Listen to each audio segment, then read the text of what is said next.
Wow, we're here again on another episode of the Real Housewives of Lagos.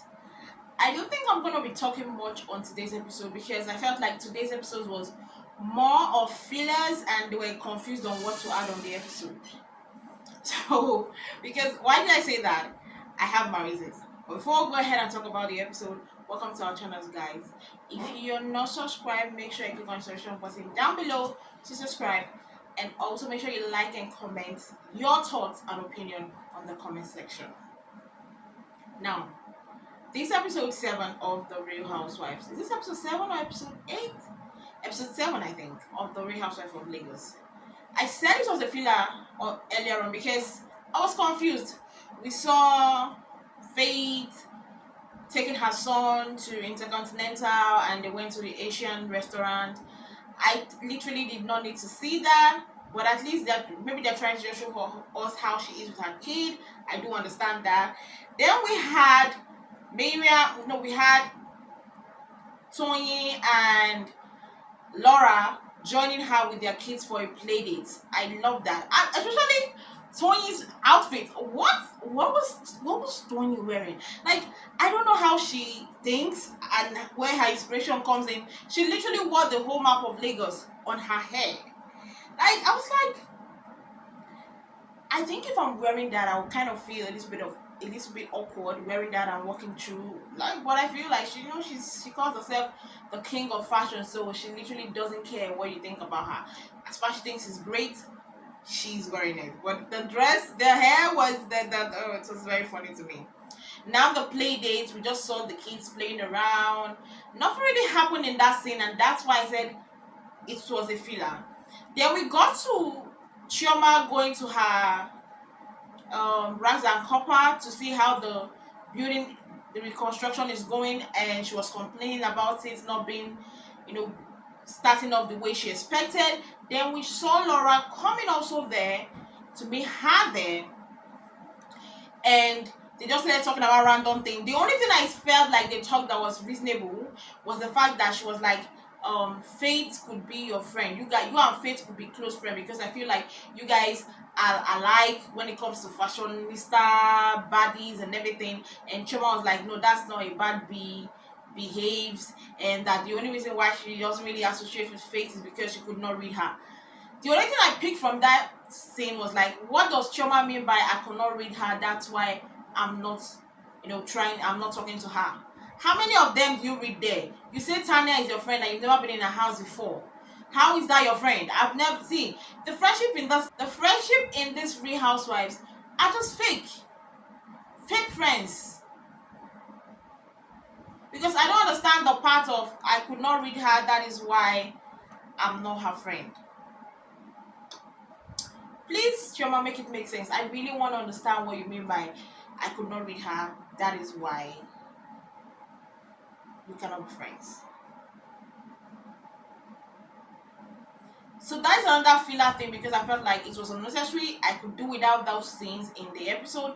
The only thing that made sense was when Tanya invited, and also we also saw Tanya doing a photo shoot with her family. I'm like, okay, we saw pictures being taken. What else? That's why I say half of this episode was fillers, unnecessary things I didn't need to see. And we also saw would I call her raccoon? Miriam was literally going to do a business meeting, and the person was overpraising her. I was like, please spare me. So that is why I say this episode was fillers, because most of the things that happened, I literally would unnecessarily not want to watch it. I don't care for all those things. The only things that became interesting in the episode for me was when Tanya met up with Chioma, and they started talking. She wanted to organize host the ladies, and she was like, what should I expect? And they started talking about the whole Dr. Rome and Faith issue. At least for once, Tanya had sense. When Chioma wanted to be saying, oh, he's bubbly, he's this, that's why I tend to lean towards Dr. Rome. I was happy that Tanya told him that, see, oh, I know you are wanting to lean, but the fact that you would come and say the kind of things he said that morning, he's already trying to, she is already like feeling one way about the situation. That there's something that is going on that is not being said, which is true. All of them are flocking towards Dr. Omar because he's flamboyant. He dresses in one fashion I don't understand. He's always coming with his 32 teeth shining.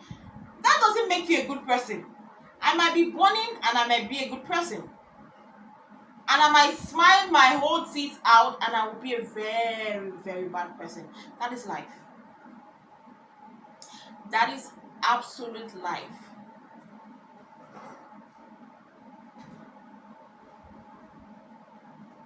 Then we had the only part that graced this episode for me was the grill party that Tanya organized for the ladies. Seeing the ladies coming in, I was happy that Faith came in first, although she was trying to be a little bit of judginess towards her. But I'm happy that Faith cleared the air and explained this is what is going on. This is the real matter. Me and this guy are not even friends. We are not really that much of friends. Like, we just like getting acquainted. Let's say we're in the acquaintances stage and we're trying to see whether we can be friends. Then the guy has fucked up, so friendship is out of the picture. Then she was like, wow, this is bad. There's no way I would stand for that. She is now seeing reason that even her, if Dr. Roma did to her what he did to Faith, she would not like it. That's the thing about hearing one side of the story without hearing the other part. You will tend to judge. When you want to hear story, sit the two people down, hear the both of them story before you judge who is wrong and who is right. Don't go and taking. No, it's the thing we do in Nigeria is the first to complain is the person that is truthful. And I've had that kind of scenario before in life where I went to tell somebody something without malice, without anything in my mind. I was just trying to like, babes, this thing you're doing is not making sense, you know.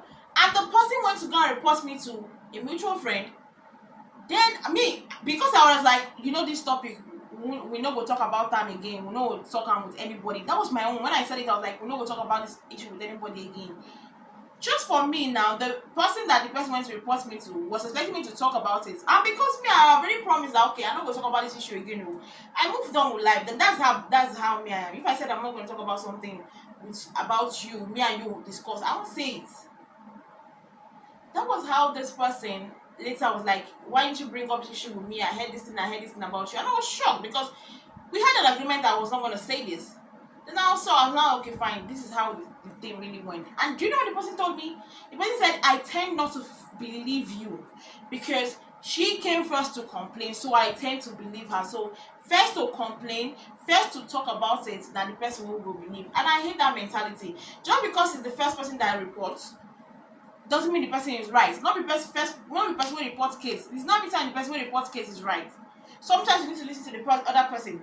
You will now really judge who is right or who is wrong. So I felt like that was what Tanya did with Faith. She believed Dr. Rema because Dr. Rema reported first and she just ran with it. And I'm glad that at least for now, we don't know. You know, these housewives, they can change tomorrow. So for now, she's understanding where Faith was coming.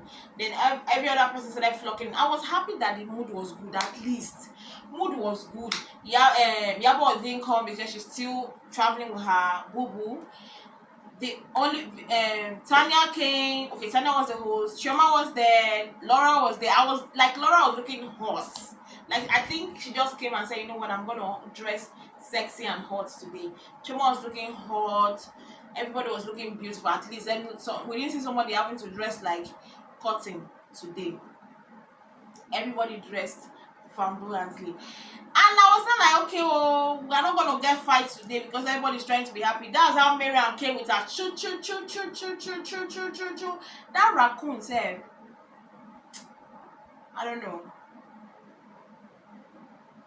I saw Miriam come and start to say, if some people are fake. Jesus Christ. What is with her and this fakeness? It's only when you are fake you will it's only now only fake will recognize fake.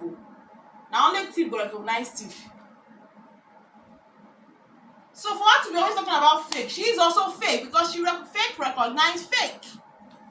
And Chioma had to call her out. What is the fake you are talking about? Who is fake here now? He said, I know I'm not going to call anybody name. Oh. Now, so Chioma decided to. I was happy they had that conversation because Chioma decided to, yeah, make her open your phone yash. Make phone yash open because she needed to. Who would have thought that Miriam was the one that orchestrated them beefing Laura last season? Even Chioma said fuck up. Oh. I don't understand the Chioma I'm seeing on this show. They tell you go, you go. I love what Miriam said told her. I told you go and you go, which is true. Miriam told you go and beef Laura,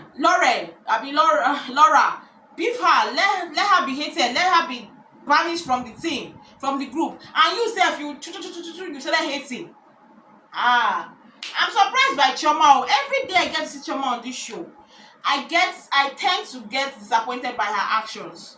Because I don't believe somebody will sit me down. You say I'm bougie, I'm beautiful, I'm classy and everything. A classy lady like you are that has money. Miriam is not feeding you. Miriam is not clothing you. Miriam is not doing nada for you. And Miriam will tell you, let's hate on this person. And you decided, okay, fine, I'm gonna go on that history.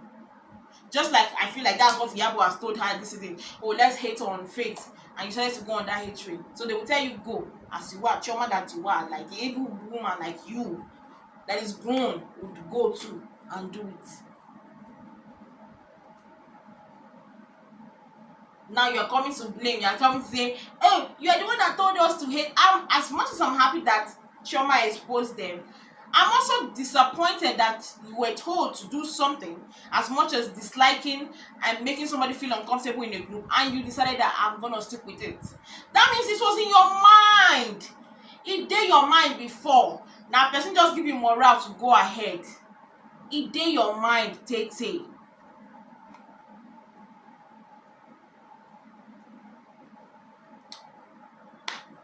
But I was happy that at least they were able to squash it. But another happiness I'm happy is that Miriam and Chioma are the ones fighting. Because I'm sure Tanya, if it was Faith that was fighting, she would have started saying some things in the confessionals. So I'm happy that it was her G's. You see how she kept quiet? It was her G's, Miriam and Chioma, that were fighting. So let's see how this fight will go on, because it seems like in next week's episode they are still going to continue this fight, and it seems like maybe Miriam will call Iyabo, because the way I'm looking at it seems like Miriam called Iyabo to report, you know.